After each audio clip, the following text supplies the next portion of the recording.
الحمد للہ رب العالمین والصلاة والسلام علی رسولہ الامین وعلی آلہ وصحبہ اجمعین الی یوم الدین اما بعد فاعوذ باللہ من الشیطان الرجیم بسم اللہ الرحمن الرحیم شہر رمضان الذی انزل فیہ القرآن ھدی للناس وبینات من الھدی والفرقان فمن شہد منکم الشہر فلیصمہ ومن کان مریضا او علی سفر فعدۃ من ایام اخر۔ محترم ناظرین کرام، السلام علیکم ورحمۃ اللہ وبرکاتہ۔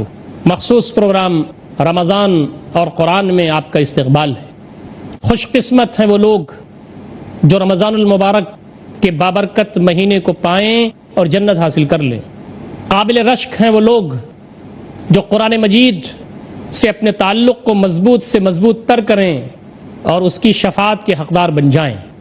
بابرکت ہیں وہ لوگ جو روزے کے ایام میں روزوں کا اہتمام اور ان کی نگرانی ایسا کریں کہ وہ قیامت کے دن ان کو جنت میں لے جانے کا سامان بن جائے۔ محترم ناظرین کرام، آج ہماری کوشش ہوگی کہ ہم استقبال رمضان پر گفتگو کریں۔ رمضان کا استقبال ہم کو کیسا کرنا چاہیے، کن چیزوں کا لحاظ رکھنا چاہیے۔ آج ہماری صورتحال یہ ہو گئی ہے کہ عید کا چاند دیکھنے کے لیے ہم بہت پریشان رہتے ہیں، یعنی رمضان کو ختم کرنے کے لیے ہم بے چین رہتے ہیں۔ جلدی سے عید کا چاند آ جائے۔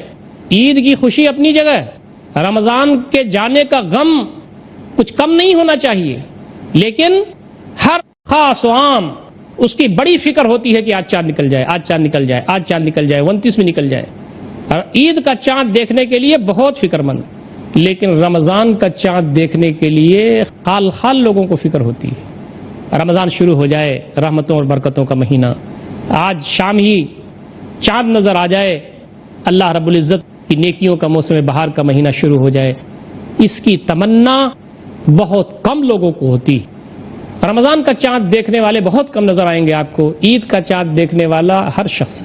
ایک تڑپ ہونی چاہیے، ایک خواہش ہونی چاہیے کہ کاش یہ رمضان، بابرکت رمضان ہمیں ملے، اہتمام کے ساتھ ملے، اور اس میں ہم اللہ رب العزت نے جو رعایت فرمائی ہے، جو نعمتیں اس میں دی ہیں، اس سے ہم پورا فائدہ اٹھا کر کے اس کی جنت حاصل کر لیں۔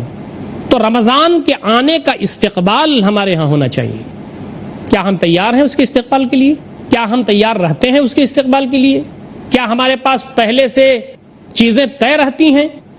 صحابہ کرام رضوان اللہ تعالی علیہم اجمعین کے بارے میں آتا ہے کہ نبی اکرم صلی اللہ علیہ وسلم کی اقتداء میں، آپ صلی اللہ علیہ وسلم کی سنت پر عمل کے لیے وہ رمضان کی تیاری بہت پہلے سے کرتے تھے۔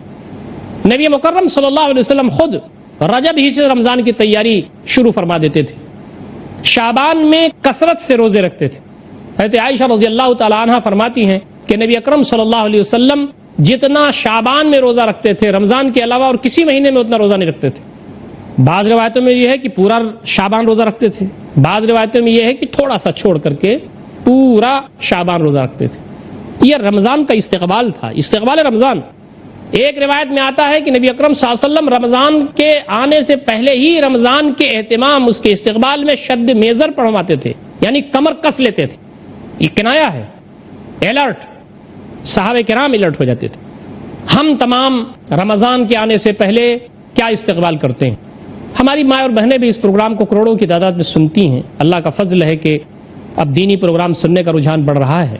ہماری ماں اور بہنیں استقبال رمضان کے سلسلے میں زیادہ فکر مند ہیں، مردوں کے مقابلے میں ہونا چاہیے، لیکن ان کا بھی استقبال سحری اور افطاری کھانے پکانے کے سلسلے میں 90% ہوتا ہے، ہونا چاہیے۔ لیکن میری گفتگو کھانے پکانے کے سلسلے میں استقبال کے عنوان پر نہیں ہے، میری گفتگو تو رمضان سے استفادہ کے عنوان پر ہے کہ اس کے استقبال کے لیے ہم کو کیا کرنا چاہیے، اور اس کے استقبال کے لیے ہم کو کس انداز سے ایکٹیو ہونا چاہیے، اور کیا کیا چیزیں ہیں جس کا لحاظ رکھنا چاہیے، اور کیا کیا امور ہیں جن کا اہتمام کرنا چاہیے۔ چند نکات کی شکل میں انشاءاللہ آپ کے درمیان یہ بات رکھوں گا۔ میرے لیے بھی غور و فکر کا عنوان ہے، آپ کے لیے بھی ہے، مزید اس پر غور کیجئے، اور آپ دیکھیں گے کہ ان عناوین میں بہت ساری قرآن مجید کی آیات اور نبی اکرم صلی اللہ علیہ وسلم کی احادیث اس میں رہنمائی کر رہی ہوں گی، اور اس کے علاوہ بھی آپ حضرات کو اپنا راستہ متعین کرنے میں انشاءاللہ یہ پروگرام مدد دے گا۔ سب سے پہلی چیز جو استقبال رمضان کے لیے ضروری ہے وہ ہے النیہ الصالحہ، النیہ الخالصہ۔ ہم شرح صدر کے ساتھ دل کی رگوں کی گہرائیوں میں یہ یقین کریں، یہ اطمینان کریں، یہ عہد کریں، یہ عزم کریں کہ یہ جو رمضان المبارک کا مہینہ شروع ہو رہا ہے، ہم اس کے لیے غیر معمولی طور پر اپنے آپ کو یکسو کریں گے اللہ رب العزت کی طرف۔ نیت ہماری اللہ کو خوش کرنے کو ہوگی، نیت ہماری روزے سے استفادوں کی ہوگی، نیت ہماری اس مہینے سے زیادہ فائدہ اٹھانے کی ہوگی، اس لیے کہ ہر چیز کا تو دار و مدار نیت ہی ہے۔ حضرت عمر رضی اللہ تعالیٰ عنہ کی روایت وہ کہتے ہیں کہ نبی اکرم صلی اللہ علیہ وسلم نے فرمایا انما الاعمال بالنیات ولکل امرئ ما نوی، سارے اعمال کا دار و مدار نیت ہوتا ہے، اور ہر شخص کے لیے وہی ہے جو اس نے نیت کی۔ ہماری نیت رمضان میں روا روی کے ساتھ رمضان گزار دینے کی ہے، ہماری نیت رمضان کے اندر ایک فارمیلٹی پوری کر دینے کی ہے، ہماری نیت رمضان مبارک کے اندر ایک بوجھ کو اتار دینے کی ہے، یا ہماری نیت رمضان مبارک کے اندر جوش کے ساتھ، ہوش کے ساتھ، حوصلے کے ساتھ، شرح صدر کے ساتھ، دل کی گہرائیوں میں رغبت کے ساتھ اس رمضان المبارک سے استفادہ کرنے کی ہے۔ جیسی نیت ویسی ہی برکت، بندہ جیسا عزم کرے گا اللہ رب العزت ویسے عزم کو پورا کرے گا۔ عزم بندے کی طرف سے اور اتمام اور برکت اور رحمتوں کا نزول اللہ رب العزت کی طرف سے۔ تو پہلی چیز جو ہمارے ہر مرد کو، ہماری ہر خاتون کو، ہمارے ہر بزرگ کو، ہر نوجوان کو، ہماری ماؤں بہنوں کو، ہر شخص کو کرنے کی ضرورت ہے وہ یہ کہ ہم اپنی نیت کو ذرا مصمم کر لیں، اپنے عزم کو پختہ کر لیں۔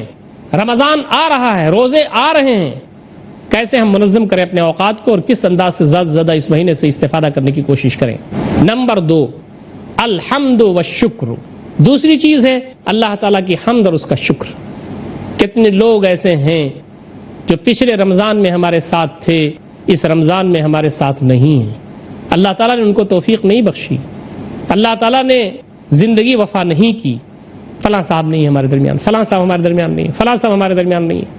اے انسان، تو بھی ایک دن نہیں رہے گا، دوسروں لوگوں کے لیے عبرت کا ذریعہ بنے گا کہ فلاں صاحب آج نہیں۔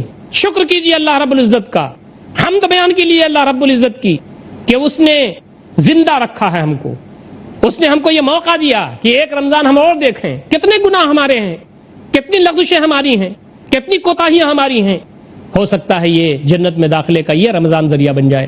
نبی اکرم صلی اللہ علیہ وسلم نے فرمایا خیرکم من طال عمرہ وحسن عملہ، تم میں سے بہتر وہ ہے جس کی عمر لمبی ہو اور جس کے اعمال اچھے ہوں۔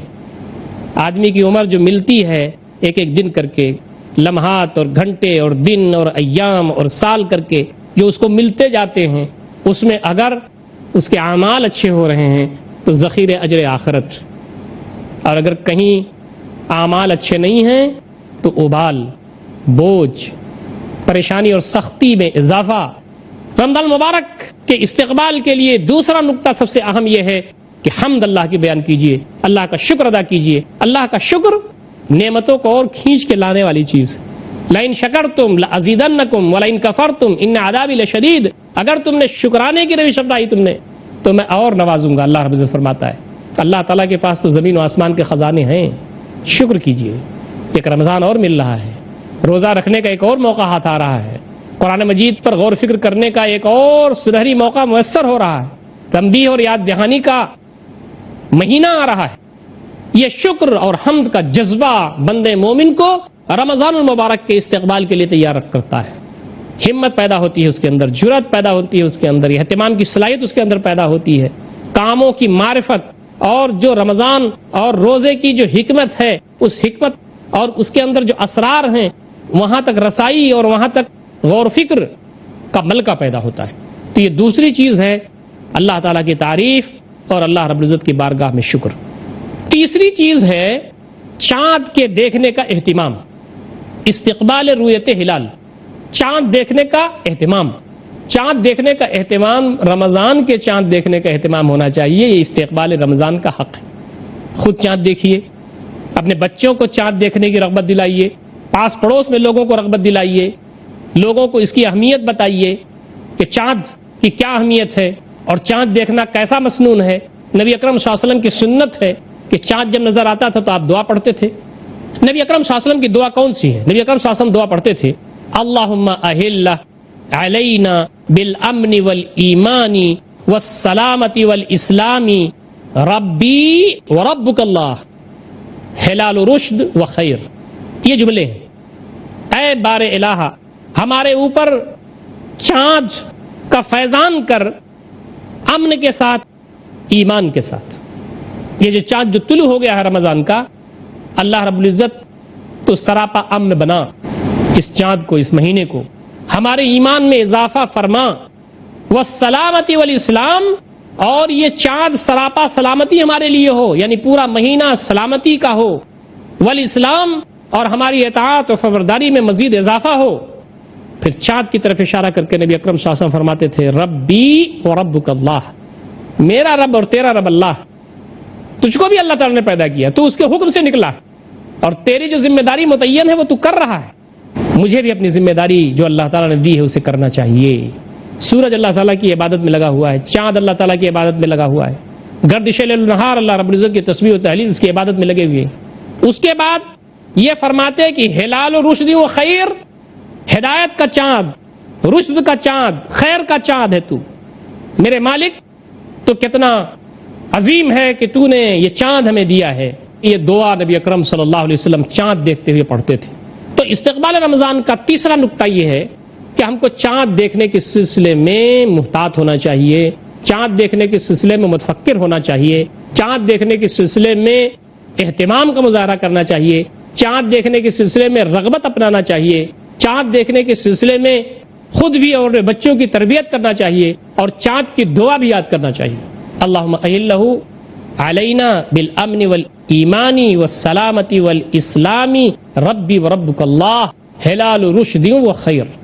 یہ استقبال رمضان کا حق ہے.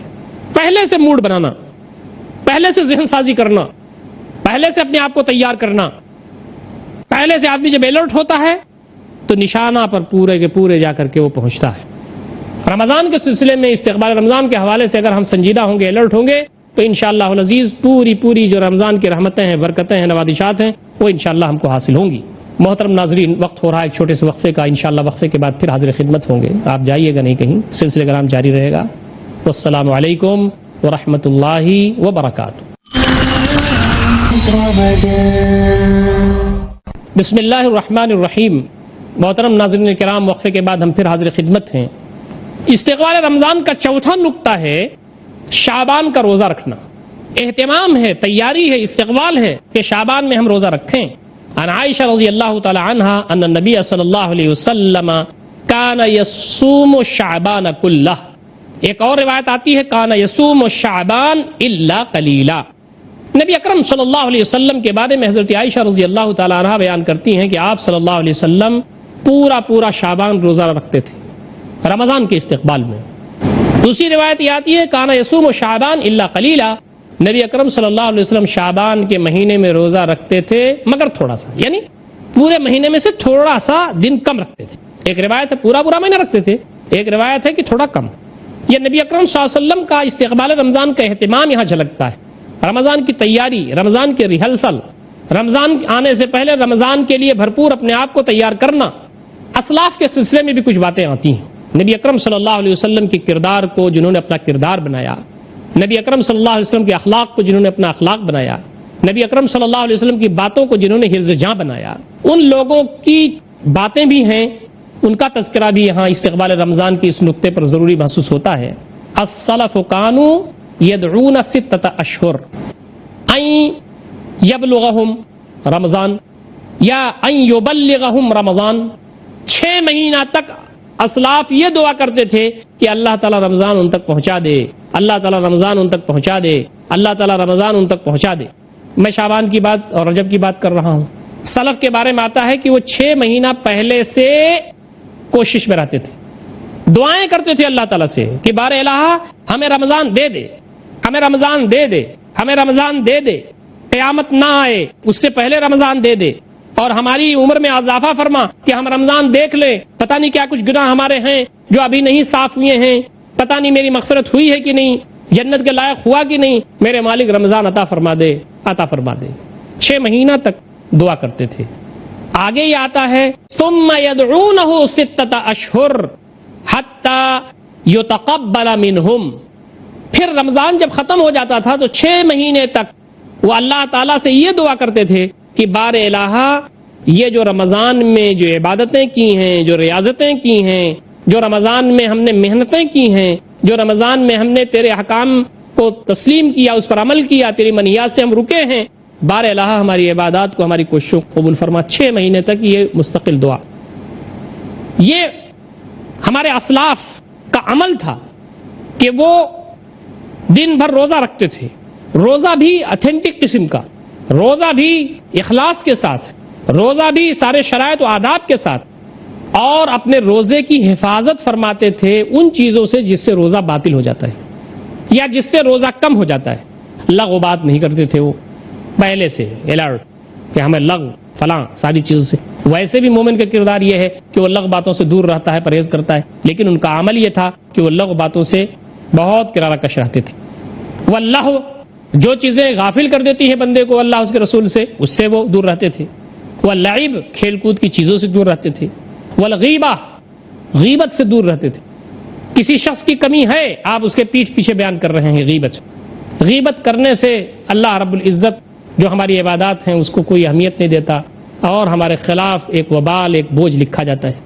النمیمہ چگلی، اس سے بھی بچنا، ان کی بات وہاں لگا دیا، ان کی بات وہاں لگا دیا، ان کی بات وہاں لگا دیا.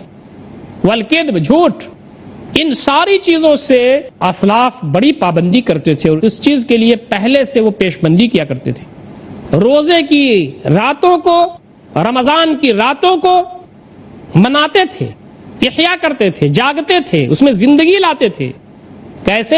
بالقیام، تہجد کی نماز پڑھ کے، وتلاوت القرآن، قرآن مجید کی تلاوت کر کے، اللہ رب العزت کو یاد کر کے، اللہ رب العزت کے عبادات اور اللہ رب العزت کی جو تعلیمات ہیں اس پر غور فکر کر کے.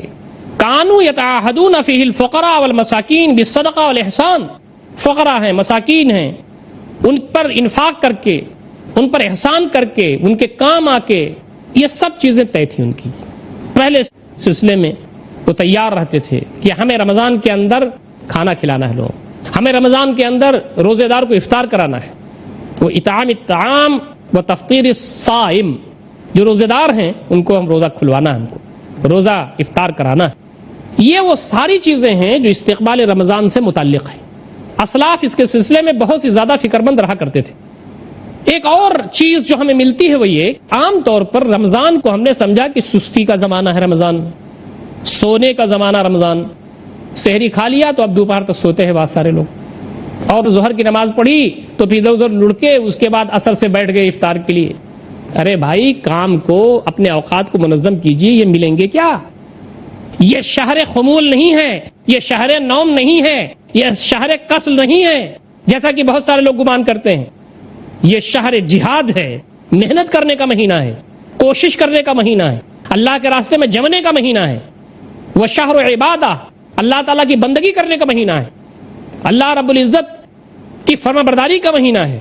وہ شہر عمل، شہر جہاد، شہر عبادہ و شہر عمل، جہد مسلسل کا مہینہ ہے، محنتوں کا مہینہ ہے، کوششوں کا مہینہ ہے، رب دو جہاں کی بارگاہ میں اپنی حسنات پیش کرنے کا مہینہ ہے. اس کے لیے پہلے سے اگر منصوبہ بند نہیں ہوگی تو آدمی بس ایک دن گیا، دوسرا دن گیا، تیسرا دن گیا، ایک دن گھٹتا ہے، ایک دن گھٹتا ہے، گھٹتے گھٹتے گھٹتے گھٹتے مہینہ ختم ہو جاتا ہے. کتنے لوگ ایسے ہیں جہنم سے آزاد ہو جاتے ہیں، کتنے لوگ ایسے ہیں جو بدقسمت ہوتے ہیں، مہینے کو ٹھیک سے استعمال نہیں کر سکتے اور جہنم سے آزادی ان کو نہیں مل پاتی. لہذا استقبال رمضان میں یہ بات بھی پیش نظر رہنی چاہیے کہ رمضان سے پہلے ہم کو خوش ہونا چاہیے. فرح و سرور اور اکرام و تکرم کا مہینہ ہے یہ. ہم کو فرح ہونی چاہیے، فرحت ہونی چاہیے، خوشی ہونی چاہیے، سرور ہونا چاہیے. ہم حشاش بشاش ہوں، حوصلہ ہمارے اندر ہو، امنگ ہمارے اندر ہو، ایک طرح سے اتساہ ہمارے اندر ہو کہ رمضان آ رہا ہے، کتنا بہترین مہینہ ہے، کتنی خوشیوں کا مہینہ ہے. ہمیں اس میں اپنے رب سے لو لگانا ہے، اپنے رب کے سامنے حاضر ہونا ہے، اپنے رب کے سامنے گڑ گڑانا ہے، رونا ہے، جو گناہ ہمیں آ رہے ہیں کو بخشوا لینا ہے. معزز ناظرین، یہ بات ضرور اپنے سامنے ہم رکھیں گے کہ بعض چیزیں تو ایسی ہیں کہ بندہ رمضان پر رمضان حاصل کر لے، حج پر حج حاصل کر لے، لیکن وہ معاف نہیں ہوتی. وہ ہے حقوق العباد. آپ نے کسی کا حق مار رکھا ہے، کسی کی زمین مار رکھی ہے، کسی کی کوئی چیز ہڑپ کر لی ہے، آپ رمضان میں دہاڑے مار مار کے روئیے، حج کیجئے، عمرہ کیجئے، وہ چیز معاف ہونے والی نہیں ہے.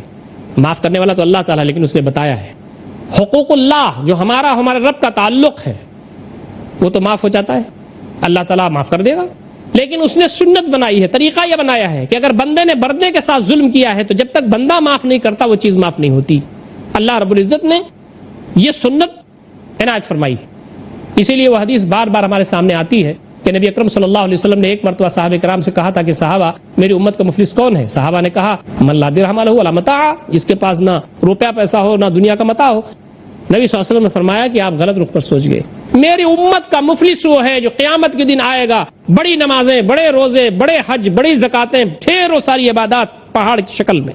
کسی کو مارا ہوگا، کسی کو پیٹا ہوگا، کسی کو گالی دی ہوگی، کسی کو تلفی کی ہوگی، کسی کے ساتھ برا سلوک کیا ہوگا، کسی کا خون بہایا ہوگا، وغیرہ وغیرہ وغیرہ. لوگ کھڑے ہوں گے، اللہ رب العزت میزان پر ہوگا، نیکیاں تول رہا ہوگا، حساب و کتاب فرما رہا ہوگا. لوگوں کے ساتھ جو زیادتی کی ہے ان کی نیکیاں لوگوں کو دے گا، یہاں تک کہ بھی لوگ لائن میں ہوں گے. پھر یہاں تک کہ لوگوں کی گناہ اس کے اوپر اسی کے بقدر جو زیادتی کی ہے لادے جائیں گے، اور منہ کے بل گھسیٹتا ہوا یہ شخص جہنم میں ڈال دیا جائے گا. کہا میری امت کا مفلس یہ ہے. رمضان سے استفادہ کیجئے، روزوں سے استفادہ کیجئے، قرآن مجید سے استفادہ کیجئے، استقبال رمضان کے لیے الرٹ رہیے.